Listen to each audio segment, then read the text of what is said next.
GST తగ్గింపు ప్రభావం ఎంతవరకు ప్రజలకు చేరింది, నిత్యావసర వస్తువుల ధరలు ఎంతవరకు తగ్గాయి అన్న విషయాన్ని తెలుసుకునేందుకు కొత్తపేట వ్యాపారులను కలుసుకుని రిలయన్స్ స్మార్ట్ మార్ట్ ను కొత్తపేట ఎమ్మెల్యే బండారు సత్యానందరావు పరిశీలించారు. ఎన్డీఏ కూటమి ప్రభుత్వం ప్రధాని నరేంద్ర మోదీ, ముఖ్యమంత్రి చంద్రబాబు నాయుడు, ఉప ముఖ్యమంత్రి పవన్ కళ్యాణ్ నేతృత్వంలో జీఎస్టీ తగ్గింపు అమలవుతుంది. ఆ తగ్గింపు వినియోగదారులకు ఎంతవరకు లబ్ధి చేకూరుస్తుందా అన్నది తెలుసుకునేందుకు ఛాంబర్ ఆఫ్ కామర్స్ కొత్తపేట వ్యాపారులతో కలిసి రిలయన్స్ స్మార్ట్ మార్ట్ ను పరిశీలించిన ఎమ్మెల్యే బండారు సత్యానందరావు ధరలను అడిగి తెలుసుకున్నారు. ఈ సందర్భంగా ఎమ్మెల్యే మాట్లాడుతూ సాధారణ మధ్యతరగతి ప్రజలు ఎక్కువగా వినియోగించే నిత్యావసర వస్తువులు, కిరాణా, స్టేషనరీ, గృహోపకరణాలు వీటిలో 199 ఉత్పత్తుల ధరలు తగ్గి వినియోగదారులకు అందుబాటులోకి వచ్చాయని తెలిపారు.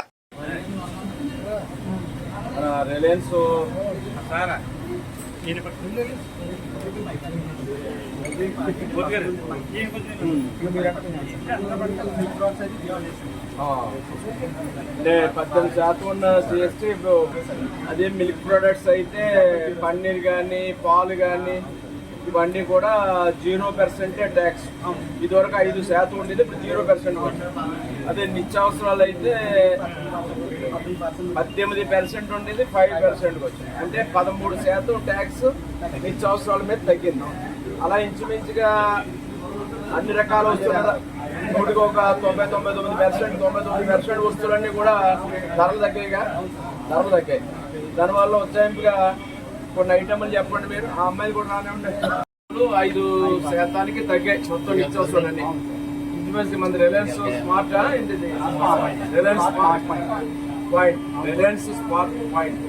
రిలయన్స్ స్మార్ట్ పాయింట్ లో మొత్తం అన్ని రకాల వస్తువులు, మధ్యతరగతి పేద ప్రజానీకానికి అనుకూలమైన నిత్యావసర వస్తువులు అన్ని కూడా అన్ని వర్గాలకు అనుకూలమైనవి ఇక్కడ ఉంటాయి. ఇందులో దీనివల్ల మీరు గమనించింది, ఇప్పుడు కేంద్ర ప్రభుత్వం, ఎన్డీఏ కూటమి ప్రభుత్వం, మోడీ గారు, చంద్రబాబు నాయుడు గారు ఒక చొరవతోటి పేద మధ్యతరగతి వర్గాలకు అందుబాటులో ఉండాలని ఎక్కువగా ఉపయోగించుకునే వస్తువులన్నింటిపై జీఎస్టీ ట్యాక్స్ తగ్గించారు. దాని ద్వారా మీరు గమనించింది అంటే ఏ వస్తువులు ఇదివరకు ఎంత ధర ఉండేది, 18% ట్యాక్స్ ఉన్నప్పుడు ఇప్పుడు 5% ట్యాక్స్ అయిన తర్వాత ఎంత తగ్గింది అనేది ఏమైనా ఒక అంచనా మీకు ఉంటుంది కదా. కొన్ని వస్తువులు ఏమైనా చెప్పండి, ఏ వస్తువులు ఎంతంత రేటు తగ్గడం జరిగింది అనేది. ఆ వస్తువుల మీద ఇదివరకు 115 రూపాయలు ఉండేది, ఇవాళ 95 రూపాయలు. అంటే 20 రూపాయలు తగ్గింపు ఒక బిస్కెట్ ప్యాకెట్ మీద కనిపిస్తా ఉంది. అలా కొన్ని వస్తువులు మీరు ఏమైనా చెప్పగలరా? 54 రూపాయలు. అంటే ఇది కేవలం ఒక కూల్ డ్రింక్ బాటిల్ మీద 20 రూపాయలు తగ్గింది. అలా కొన్ని వస్తువులు చెప్పండి. ఏంటమ్మా ఇది? ఇది 370 రూపాయలు ఉండేది, 305 రూపాయలు. అంటే ఇంచుమించుగా ఎంత తగ్గిందమ్మా? 65 రూపాయలు. ఒక ఎంత వెయిట్ ఇది? అర కేజీ నెయ్యి మీద, హెరిటేజ్ నెయ్యి మీద 370 రూపాయలు ఉండే ప్యాకెట్ 305 రూపాయలు. అంటే 65 రూపాయలు సేవ్ అయింది. Very good.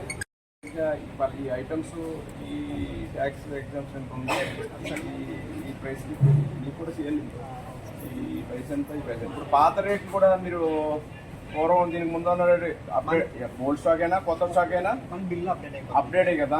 ఇది మనకు ఎప్పుడైతే అనౌన్స్ చేస్తారో ఆ రోజు నుంచి కొత్త ట్యాక్స్ ఇంప్లిమెంట్ అవుతాయి. ఆ పాత సరుకున్నా కూడా ఈ జిఎస్టీ తగ్గిపోతుంది ఆటోమేటిక్గా. కట్ అయిపోతుంది కదండి, మైనస్ అయిపోయింది. అన్ని మార్పు చేస్తారు కదా. ఇదంతా కంపెనీ కార్డు పరంగా ఉండదు. చిన్న చిన్న వాళ్ళు అయితే కొద్దిగా వినియోగదారుల్ని, ప్రజల్ని కొద్దిగా కొంచెం వాళ్ళు చేయాలి. ప్రజలకు తెలియజేయాలి, వినోదాలు తెలియజేయాలి. ఇక్కడ మీలాంటి వాళ్ళు ఇక్కడ గట్టిగా ఈ స్మార్ట్ మార్ట్ లో చేస్తే ఆ రేట్ మిగతా వాళ్ళు కూడా ఆటోమేటిక్ సెట్ అయిపోతారు. ఈ రేట్ దగ్గర మన బ్రాండ్ కాబట్టి ఈ ఇక్కడ ప్రైసింగ్ బట్టి అది కంపారిజన్ వస్తుంది. మీరు పాత రేట్, పాత స్టాక్ అయినా కొత్త స్టాక్ అయినా జిఎస్టీ, కొత్త జిఎస్టీ పెట్టారు జరుగుతుంది. అన్ని కూడా ఇంచుమించు ఆల్మోస్ట్ 0 ట్యాక్స్ కానీ 5% ట్యాక్స్ కానీ ఉంటాయి. 99% ఐటమ్స్ 0% ట్యాక్స్ కానీ 5% ట్యాక్స్.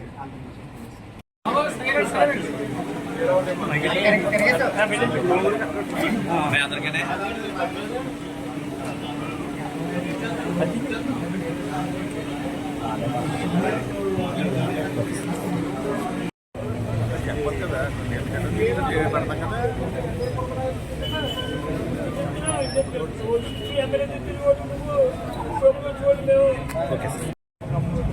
ధరలు పెంచి జిఎస్టీ తగ్గించినట్టుగా చూపించిన ఎంఆర్పి రేటు మీద ప్రస్తుతం ఉన్న నిబంధనల ప్రకారం జిఎస్టీ పర్సెంటేజ్ తగ్గించి అమ్మకాలు చేపట్టకపోయినా లేదా జిఎస్టీని ప్రజలకు చేరవేయకుండా వినియోగదారులకు అందకుండా వీరు దాంట్లో ఏ విధమైన పొరపాట్లు చేసినా మరి ప్రభుత్వ పరంగా కూడా తగు విధంగా చర్యలు తీసుకోవడం జరుగుతుంది. అది వ్యాపార వర్గాల వరకు కూడా తెలియజేయడం జరిగింది. ఎందుకంటే ప్రభుత్వం ఏదో మంచి సదుద్దేశంతో నిర్ణయం తీసుకుంది.